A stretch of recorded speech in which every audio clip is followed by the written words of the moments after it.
Nous avons vu précédemment comment une solution est constituée d'un soluté dissous dans un solvant, et que c'est en mesurant le volume de la solution que l'on utilisera, que l'on décide du nombre de moles de soluté qui entrera en réaction. Pour préparer une solution, nous allons devoir dissoudre un certain nombre de moles de soluté dans un volume donné de solution finale. Le problème qui se posera alors à nous est toujours le même, il n'y a pas en laboratoire de balance à moles. Nous allons devoir peser une masse de ce soluté qu'il nous faudra définir.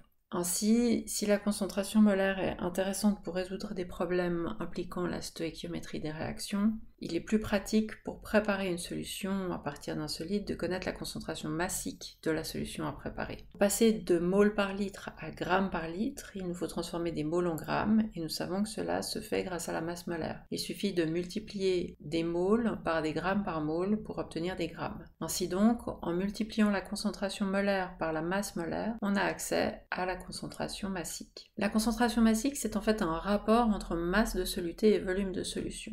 Si je connais le volume de solution que je souhaite préparer et que je connais la concentration massique souhaitée, j'ai directement accès à la masse de soluté que je dois dissoudre pour préparer ma solution. Une fois qu'on connaît la masse qu'on doit utiliser, eh bien, il suffit d'introduire cette masse dans un ballon jaugé du volume choisi. Un ballon jaugé a un volume très précis du fait de son col fin, c'est pour ça qu'on choisira cette verrerie. On ajoute ensuite un peu d'eau distillée, on dissout et finalement on complète jusqu'au trait de jauge. On est obligé de faire cette étape intermédiaire parce que le volume de soluté, une fois dissous, ne correspond pas forcément à celui qu'il occupait avant dissolution. Et si on veut que le volume final de la solution soit exact, eh bien on est obligé de d'abord dissoudre, puis de compléter jusqu'au trait de jauge. Et voilà, notre solution est prête à être utilisée dans le cadre d'une réaction chimique.